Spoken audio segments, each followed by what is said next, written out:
पिछले 12 घंटों के दौरान ऐसी दो घटनाएं हुई हैं जो बेहद रहस्यमय हैं। मैं सीधा पॉइंट पे आना चाहता हूं और इन दोनों घटनाओं का जिक्र करूंगा, इनका एनालिसिस करेंगे। पहली घटना, तेहरान के आसमान में एक बार फिर कई धमाकों की आवाजें सुनाई दी गई हैं और बताया जा रहा है कि यहां पर कई ड्रोन्स थे जो तेहरान के आसमान में नजर आए और उसको ईरान ने अपने डिफेंस सिस्टम से तबाह कर दिया। जहां तक मैं समझ पा रहा हूं या कुछ एक्सपर्ट समझ पा रहे हैं, ये ईरान के डिफेंस सिस्टम्स कहां पर तैनात हैं, इसकी लोकेशंस जानने के लिए ये ड्रोन स्ट्राइक की कोशिश की गई थी। ड्रोन्स भेजे गए थे जिसमें किसी तरह के वॉरेट्स नहीं थे, सिर्फ डिफेंस कहां सिस्टम्स लगे हैं इनकी लोकेशन जानने के लिए ये ड्रोन्स भेजे गए थे। ये पहली घटना, हम इसका जिक्र करेंगे। लेकिन दूसरी घटना बेहद रहस्यमय है। अमेरिका के नेवादा डेजर्ट में एरिया 51 के पास चंद घंटों के अंदर 17 बार भूकंप आए हैं। 17 अर्थक्वेक्स, 17 अर्थक्वेक्स, जिसके बाद यह सवाल उठ रहे हैं कि क्या किसी तरह का कोई एटमी टेस्ट किया है डोनाल्ड ट्रंप ने, या फिर अमेरिका ने कोई ऐसे हथियार का टेस्ट किया है जिसकी वजह से यह भूकंप के झटके आए, और क्या इस ऐसे किसी हथियार का इस्तेमाल ईरान में होने वाला है। देखिए, पूरे अमेरिका में तमाम अखबार, तमाम न्यूज़पेपर, सोशल मीडिया में इस तरह की चर्चा छिड़ गई है। आखिर एरिया 51 जो इलाका है नेवादा डेजर्ट का, यहाँ पर अचानक 17 भूकंप के झटके कैसे आ सकते हैं? क्या ये किसी तरह का कोई टेस्ट था? और इस तरह के तमाम सवाल सोशल मीडिया पर उठाए जा रहे हैं। देखिए, इसके बारे में हम जिक्र करें, कल जैसा कि आप जानते हैं कि व्हाइट हाउस में एक बैठक होती है। इस बैठक में ब्रेड कूपर जो है, सेंटकॉम जो है, सेंट्रल कमांड है अमेरिका की, जो कि ईरान के सारे मैटर देखती है हमलों को लेकर, उसके जो चीफ हैं ब्रेड कूपर, इन्होंने ब्रीफिंग दी डोनाल्ड ट्रंप को कि कैसे ईरान पे हमले किए जा सकते हैं। एक बड़ा ऑपरेशन का प्लान तैयार किया गया है कि कैसे ग्राउंड ऑपरेशन किया जा सकता है ईरान पे, कैसे लिमिटेड स्ट्राइक्स की जा सकती है, कौन से ठिकानों पर हमला करना है और कैसे हमला करना है। ये प्लान तैयार हो चुका है और बताया जाता है डोनाल्ड ट्रंप ने इसकी परमिशन भी दे दी है, बस टाइम तय होना बाकी है। और ऐसा बताया जा रहा है कि अगले 48 घंटे बेहद अहम हैं और हो सकता है कि 48 घंटे के अंदर अमेरिका एक बार फिर हमला कर दे। ऐसी जानकारियां डिफेंस सर्कल में चल रही हैं। अब देखिए, बैठक होती है जिसमें जनरल डैन केन जो है चीफ ऑफ जॉइंट स्टाफ, वो भी शामिल थे। अमेरिका के तमाम बड़े मिलिट्री एक्सपर्ट इसमें शामिल थे और एक बड़ा सा प्लान तैयार किया गया है कि ईरान जो है अपनी बातों पर अड़ा हुआ है और वो किसी सूरत में अमेरिका के सामने झुकने को तैयार नहीं है, तो एक बार फिर ईरान पर दबाव डालने के लिए उस पर एयर स्ट्राइक की जाए, इस तरह का प्लान है। ये बैठक होती है, उसी समय अचानक ये खबर आ जाती है कि जो नेवादा डेजर्ट है अमेरिका का, यहाँ का एरिया 51 जो है, यहाँ पर भूकंप आता है। अब ये एरिया 51 जो है, ये अमेरिका के नेवादा में स्थित एक अत्यंत गुप्त सैन्य हवाई अड्डा, एयरफोर्स बेस है।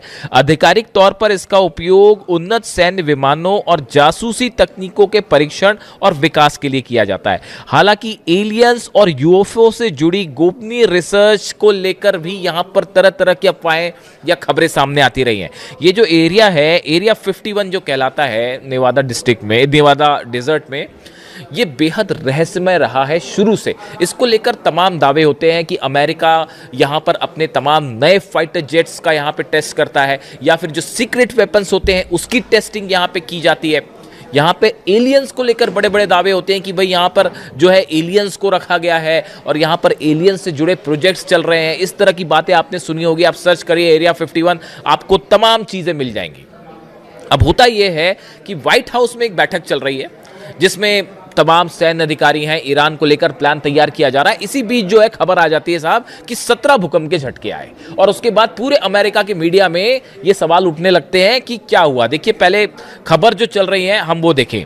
अ sudden wave of seismic activity in the Nevada desert has once again put eyes on one of the most secretive military installations in the world.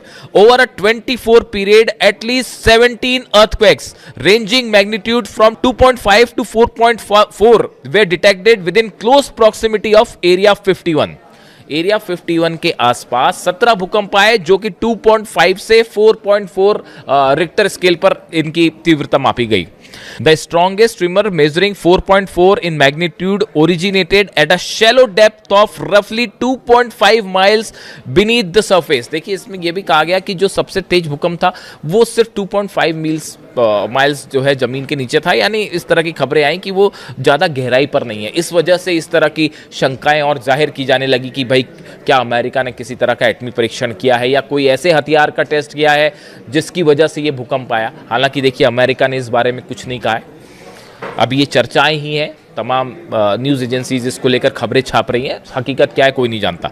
लेकिन देखिए ये कहा जा रहा है, कई डिफेंस एक्सपर्ट इस बात की ओर इशारा कर रहे हैं कि देखिए जंग में अमेरिका ईरान को नहीं हरा पाया। ये हमने पिछले 12 दिन की जंग में भी देख लिया, फिर ये 40 दिन की जंग हुई हमने इसमें भी देख लिया। अमेरिका के तमाम बेस तबाह हुए, अमेरिका का पैट्रियट थार्ड सारी मिसाइल्स तबाह हो गई और अमेरिका जो है वो अब इस हालत में है कि हॉर्मुज घेर के खड़ा हुआ है और तब भी उसके तमाम दबावों के बावजूद ईरान किसी भी तरह से अमेरिका के सामने झुकने को तैयार नहीं है। ऐसी सूरत में क्या ईरान पर किसी ऐसे हथियार से हमले का प्लान है जो वेपन ऑफ मास डिस्ट्रक्शन जिसको हम कह सकते हैं, या जिससे ईरान में बड़ी तबाही हो सकती है? इस तरह से स्पेकुलेशंस चल रहे हैं। देखिए थोड़े वक्त पहले अचानक इस तरह की चर्चाएं शुरू हो गई थी, जो डोनाल्ड ट्रंप ने कहा था कि हम पूरी सभ्यता का विनाश कर देंगे। उसके बाद ये अटकलें शुरू हो गई कि अब एटमी हमला होने वाला है ईरान पर। इसको लेकर तमाम सवाल भी पूछे गए डोनाल्ड ट्रंप से। डोनाल्ड ट्रंप एक प्रेस कॉन्फ्रेंस में गुस्सा भी हो गए थे, इस तरह की बातें देखने को मिली। इसी बीच अब ये जिस रहस्यमय तरीके से ईरान पर हमला तय है ये माना जा रहा है। देखिए यूएई ने अपने सारे नागरिकों को कह दिया है कि आप अगर ईरान में है छोड़ के वापस आ जाइए, लेबनान में है छोड़ के वापस आ जाइए, आप इराक में है छोड़ के वापस आ जाइए। यही बात चीन भी कह रहा है कि या तो आप ईरान से बाहर आ जाइए और या फिर वहां पे हैं तो किसी सुरक्षित जगह चले जाइए। देखिए चाइना जब भी इस तरह की वार्निंग जारी करता है हमले हो जाते हैं। यूएई की तरफ से ये कहना, क्या यूएई के पास किसी तरह का इनपुट है कि भाई जल्दी ही हमला हो सकता है 48 आवर्स में, इसलिए उसने अपने सिटीजन्स को कहा कि आप ईरान से दूर हो जाइए? इसके अलावा आप देखिए जो ब्रैड कूपर है, सेंटकॉम के चीफ है, ये पिछली बार जब ये स्ट्राइक्स शुरू हुई थी 26 फरवरी को इनकी मुलाकात हुई थी डोनाल्ड ट्रंप से व्हाइट हाउस में, और उसके बाद 2 दिन 48 घंटे के अंदर हमला हो गया था। ब्रैड कूपर एक बार फिर मिले हैं डोनाल्ड ट्रंप से और हमले की प्लानिंग को लेकर मिले हैं, इसलिए भी शायद ये स्पेकुलेशन है कि 48 घंटे के अंदर स्ट्राइक हो सकती है। इस तरह की खबरें हैं। इजराइल से जो खबरें आ रही हैं आप वहां देखिए, बड़ी संख्या में 6500 टन हथियारों की खेप अमेरिका से इजराइल पहुंची है। ये मिसाइल्स हैं, अलग अलग डिफेंस सिस्टम्स हैं, थार्ड और पेट्रियट सिस्टम्स हैं जो पहुंच गए हैं, जिन्हें डिप्लॉय किया जा रहा है और बताया जा रहा है कि 48 घंटे के अंदर इन्हें डिप्लॉय कर दिया जाएगा। हाइफा में खास तौर पर हाइफा के प्रोटेक्शन की तैयारी है। हाइफा की ऑयल रिफाइनरीज वो ईरान नहीं छोड़ेगा इस बार, तो वहां उसको बचाने की कोशिशें लगी हुई हैं। यानी हाइफा में और अशदोद में इस 2 जगह पर डिफेंस सिस्टम तैनात किए जा रहे हैं जो कि 48 घंटे में तैयार हो जाएंगे। इसके अलावा जो खबर का मैंने शुरू में जिक्र किया कि देखिए बीती रात एक बार फिर वही हुआ कि तेहरान के आसमान में, न सिर्फ तेहरान में बल्कि कई और जगह कई सारे ड्रोन्स दिखाई देते हैं, रहस्यमय ड्रोन दिखाई देते हैं, और ईरान ने उसको अपना एयर डिफेंस फायर करके उसको तबाह कर दिया। अब कहा यह जा रहा है कि हमला करने के पहले, इसमें कोई शक नहीं है कि चाइना के डिफेंस सिस्टम्स की मिसाइल्स पहुंच गई हैं और हो सकता है रशिया का भी डिफेंस सिस्टम इस बार देखने को मिले। कहा यह जा रहा है कि अमेरिका ने हमला करने के पहले, अमेरिका और खास तौर पर इजराइल की सेना ये जानना चाहती है कि भाई किस किस लोकेशंस पर एयर डिफेंस सिस्टम्स लगे हुए हैं, ताकि उसको ध्यान में रखते हुए स्ट्राइक की जाए। इसीलिए ये ड्रोन स्ट्राइक थी। लेकिन बेहद हैरान करने वाली बात है कि ये तेहरान तक ड्रोन्स का पहुंचना, क्या ये ईरान के अंदर से इन्होंने ट्रेक ऑफ किया है ड्रोन्स ने? देखिए बड़ी संख्या में मोसाद के एजेंट मौजूद हैं ईरान में, जो ईरान लगातार कह रहा है कि तमाम गद्दार हैं, तमाम जासूस हैं जो कि मदद करते हैं इजराइल की। इस तरह के आरोप ईरान की तरफ से लगते हैं। तो अब ये अपने आप में चर्चा का मुद्दा है कि भाई ये ड्रोन्स जो हैं वो उस लोकेशंस तक पहुंचे कैसे, क्या इन्होंने ईरान के अंदर से ही टेक ऑफ किया गया था? ये इसको लेकर भी एक बड़ी अच्छी खासी चर्चा है। लेकिन नेवरदलेस ईरान ने अपना डिफेंस सिस्टम एक्टिवेट किया और कई जगह ये ड्रोन तबाह कर दिए गए। इसके बाद फौरन बाद जो है ईरान की तरफ से इराक के इरबिल में कुर्दिश लड़ाकों के ठिकानों पर बड़ी ड्रोन स्ट्राइक की गई और एक्सप्लोजिव, हैवी एक्सप्लोजिव थे इन ड्रोन्स में। और शाहिद ड्रोन्स थे सीरीज के, और बड़ी स्ट्राइक हुई, इसमें कई कुर्दिश लड़ाके मारे गए हैं और अमेरिका से जुड़े वो ठिकाने भी कुछ निशाने पर रहे जहां पे अमेरिकी वेपन्स होने की खबरें थी। यानी एक बार फिर ये सिलसिला शुरू होने जा रहा है अमेरिका वर्सेस ईरान का। बड़ी नुकसान की खबर आई है कुर्दिश इलाके में जहां पर हमले हुए।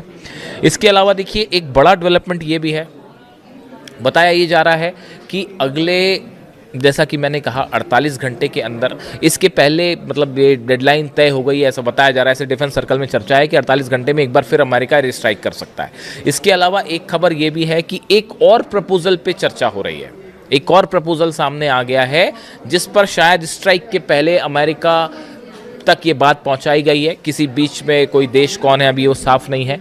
यानी एक बार फिर यूरेनियम को लेकर या हॉर्मूज को लेकर एक बार फिर चर्चा का दौर सामने है। अब ये बैकडोर से चर्चाएं हैं, इसलिए अभी कुछ साफ नहीं है, लेकिन हालात ये हैं कि ईरान की तरफ से ये साफ कर दिया गया है कि यूरेनियम पर कोई बात नहीं होगी, न्यूक्लियर मुद्दे पर कोई बात नहीं होगी जो ट्रंप को मंजूर नहीं है, और ऐसे हालात में हॉर्मूज में मामला फंस गया है।